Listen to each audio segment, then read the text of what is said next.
the agreement that King John made with his barons was a negotiated settlement, and then many copies of the settlement were written up and sent around the kingdom for distribution, mainly sent to the bishops. And 4 of those original documents survive. 2 are in the British Library, one's in Salisbury Cathedral and one's in Lincoln Cathedral, which is the places they were originally sent to, those 2 cathedrals. And this is a facsimile of the best copy that we have in the British Library.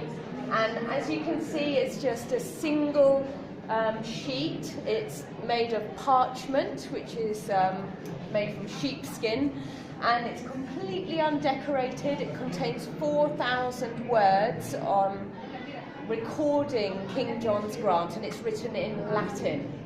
And although it's not very beautiful to look at, the surveys that are done at the British Library of visitors to our exhibition gallery show that Magna Carta is the thing that people most want to come to see in the gallery. And although almost everybody who stands in front of it can't read it because it's written in Latin and medieval handwriting, the power of the document and its fame is so great that people come from all around the world to see the original.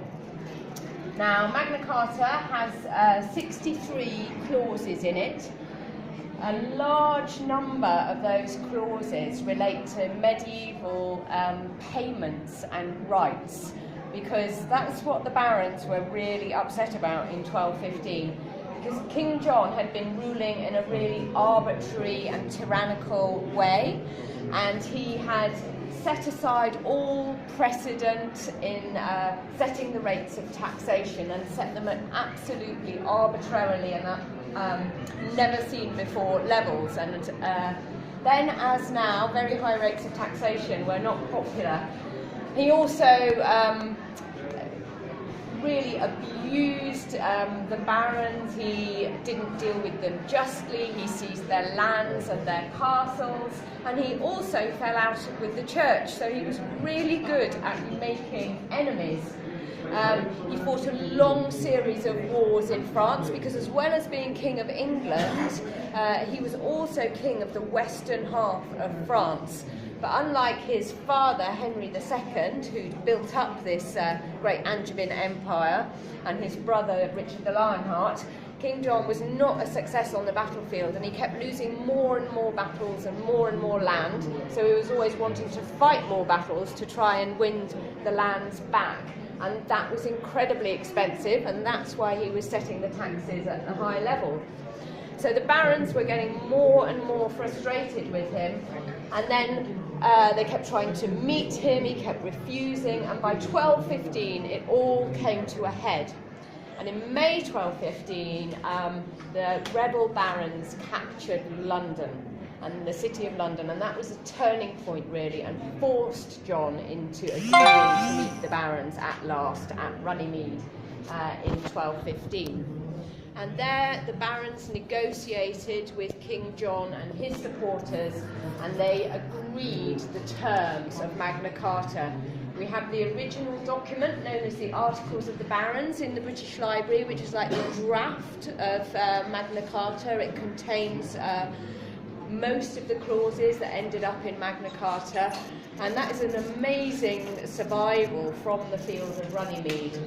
As I say, the agreement was negotiated, they settled on the terms, and they were written up in the weeks that followed the meeting at Runnymede. And the meeting ended with the barons renewing their homage to the king, and that signified that they were going to support him again. But King John had really been forced to agree Magna Carta. He didn't want to. He didn't do it voluntarily. And although the barons, knowing what he was like, put a clause in there to say, so that he said that he would not seek to have it revoked or annulled. That is exactly what he did. He sent envoys off to the Pope, who he'd made his feudal overlord a couple of years earlier, and the Pope sent back a document to England declaring Magna Carta to be base and shameful and null and void. And again, we have that original document in the British Library. So the barons were obviously very unhappy about this turn of events. They rebelled against him, and Magna Carta had been annulled, and who knows what would have happened had King John not died the following year in 1216, and he left his 9-year-old son Henry III on the throne, who was obviously too young to rule on his own. So a regent was appointed, and the regent reissued a new version of Magna Carta in 1216, and then another new version in 1217 to get the barons to support the reign of the young king. And then in 1225, Henry III, who was obviously older by then, issued a further revised version of Magna Carta in his own name. And it's actually that version, the 1225 version, which ended up on the statute roll, not the 1215 version. And the 1225 version is really important because it includes an explicit statement that the rights in Magna Carta are being granted to the people in return for a grant of taxation.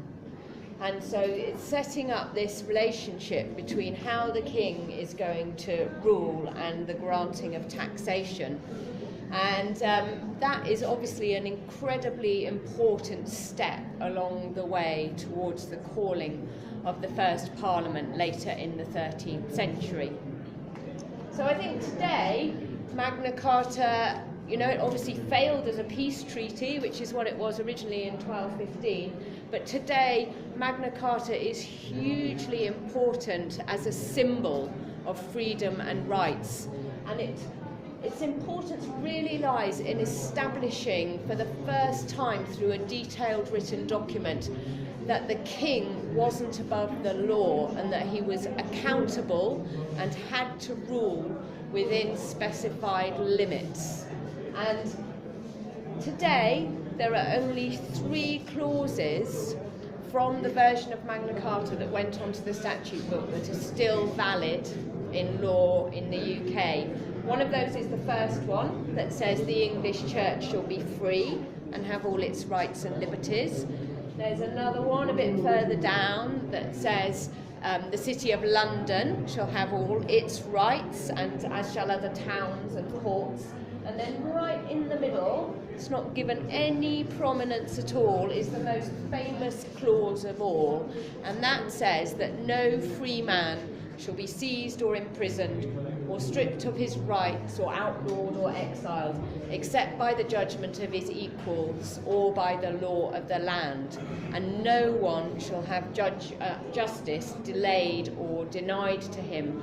And this statement is, as I say, it's right in the middle. It's not given any prominence at all, and it really stands out in Magna Carta in the middle of all these clauses regulating the medieval payments and rights that the king was due. And because this statement about justice and saying that you can't arbitrarily imprison somebody and that people shall not have justice delayed, it just has this timeless quality which has stood the test of time. And it's really that part of Magna Carta that succeeding generations in Britain but around the world have looked back to, and it's that statement that's at the heart of its fame today.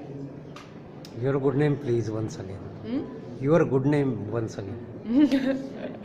My name, to say it, and my title. I'm Claire Bray, and I'm head of ancient, medieval and early modern manuscripts at the British Library. Thank you. One more question.